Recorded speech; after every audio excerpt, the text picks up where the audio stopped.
Federal Drive is presented by GEHA, Government Employees Health Association, proudly providing health and dental benefits to federal employees and their families. Visit GEHA.com. The government says it wants greater access to commercial technology and innovation.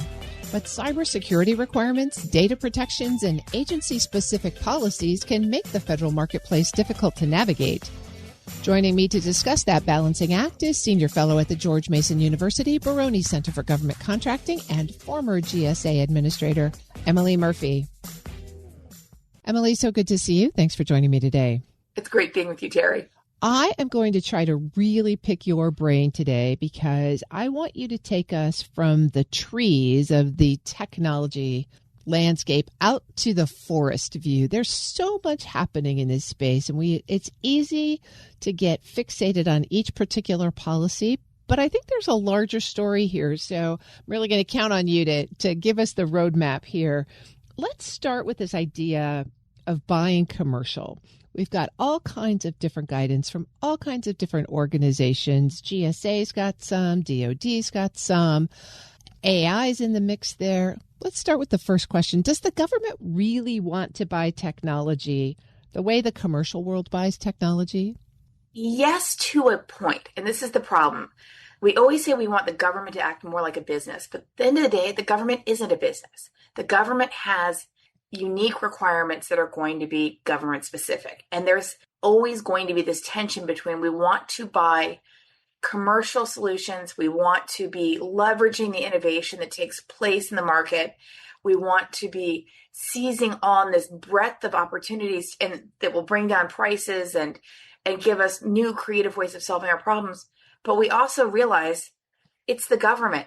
There are additional cyber requirements. There are, trade policy matters, socioeconomic small business policy matters. There always are going to be things that the government looks at and says, okay, yeah, we have to do that differently. Even down to when commercial companies buy, they don't run competitions that you can protest to a court if you don't think they followed their own rules. They get to decide what's in their best interest. The government has always said, no, we're going to hold ourselves to a different standard. And we're going to tell you exactly how we're going to decide who wins.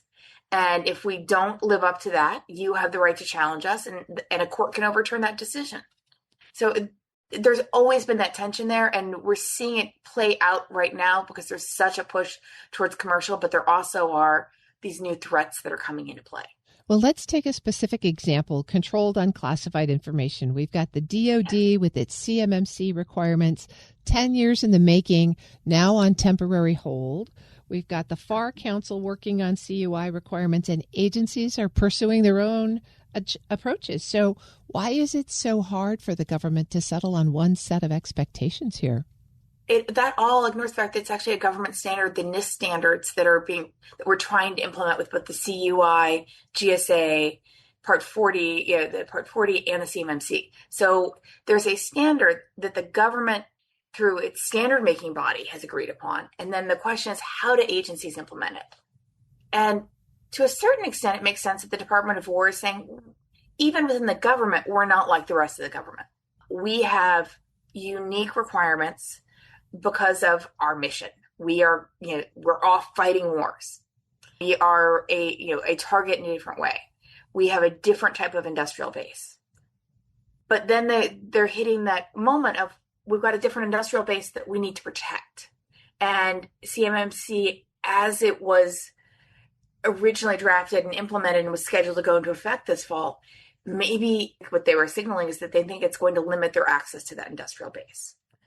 Not necessarily just in the cyber maturity space, but as they're looking at really just the materials that they need and the parts and how do they play that up. But then you've got GSA looking at this and saying, all right, we do a lot of work on behalf of the Department of War, so we need to make sure we're at least meeting their standards. We also do work on behalf of the intelligence community, on behalf of the Department of Homeland Security, and all these other agencies.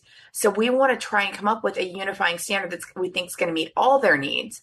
And we're going to put that into our contracts so that when we're doing work on behalf of others, we're not having to go in and constantly customize.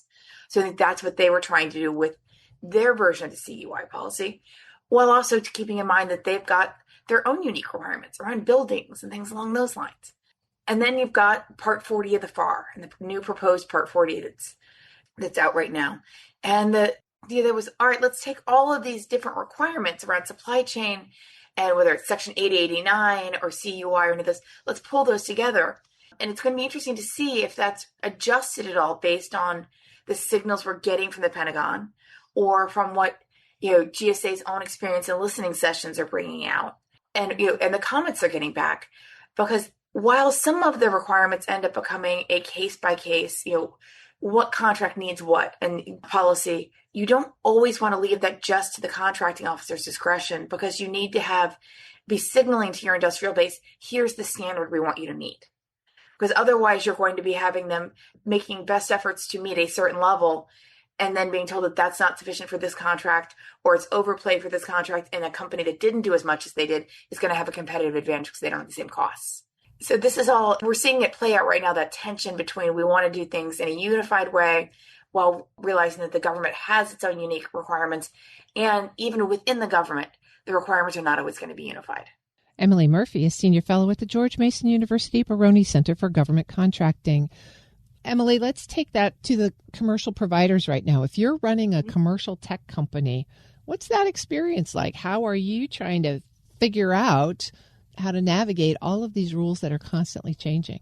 So if I'm a commercial company that hasn't been doing business in the government space right now, you'd have to convince me pretty hard to do something other than working through like a CSO, a commercial solutions opening, or something that gives me a little bit more protection against these changing requirements. Otherwise, I'd be saying, wait a second here. As I evaluate this market, you're changing the rules on me day to day. I need to pause and make sure that this is the right thing for my company. Now, that's not going to be good for the government, because that's going to mean the government's going to be lagging behind the technology that they could actually access. But it also, it sort of shows us why the government has the problem it has now, where it says that the government's quick to complain that the companies it does business with are very bureaucratic and they've set themselves up in these ways, and but they've set themselves up the way the government's asked them to set themselves up. I always use CAS as the example. No company ever said, let me come up with a new accounting system just because I think it'll be fun. They did it because the government asked them to do it, and that adds cost. And then the government comes back and says, well, that added cost. You cost more than your commercial counterparts. Well, sure enough, they do, because they did exactly what the government asked them to do. So if I'm a commercial company right now who hasn't been doing work in the government space, I'm probably thinking twice about it. If I'm a newer company in that government space, I'm probably pushing back pretty hard, because I've just made an investment and I'm being told that investment needs to change again. If I'm a traditional company that's done business in the government before, I'm concerned because I want to make sure that I understand how I'm going to be asked to change, but I'm also probably more prepared for those changes to be coming, and more concerned that are the changes going to come in a way that it boxes me out because I've done what the government's asked me to do in the past. I have the sense that this is not surprising to you where we are, given your experience. But, to be fair, agencies aren't making this stuff up just for fun. They're really trying to figure out the best way to do it. Do you have a sense that this is just part of the learning curve of a new administration, or is there something else going on? I think this is just the inherent tension in being in the government. The government has competing policy interests and competing security interests and supply chain interests that it's always trying to meet. And I'll use small business as an example, because we've had small business going now and small business programs since the 1950s. And it still remains a tension of, do we want the broadest amount of competition where we let everyone compete for something? Or do we think that there's a case for setting things aside for small business and limiting the competition so we grow part of our industrial base? So we've always had these tensions in there. And we see that playing out now, which when we talk about things like the role of the 8A company or of women-owned small businesses or service-disabled veteran-owned small businesses. So that has always played out in the government space. The instances we're seeing play out now around cybersecurity, AI policy. Some of this is new, some of it's not. I still remember the old Y2K provisions we put in government contracts 20, 30 years ago to try and get government contractors ready for Y2K. And then we had to take those out because we then left those provisions in. So we were continuing to require companies to be prepared for Y2K after Y2K. That's, I think, where the government has its greater issue is that they will adopt a standard, but it's much harder for the government to change and evolve their standards than it is for the private sector.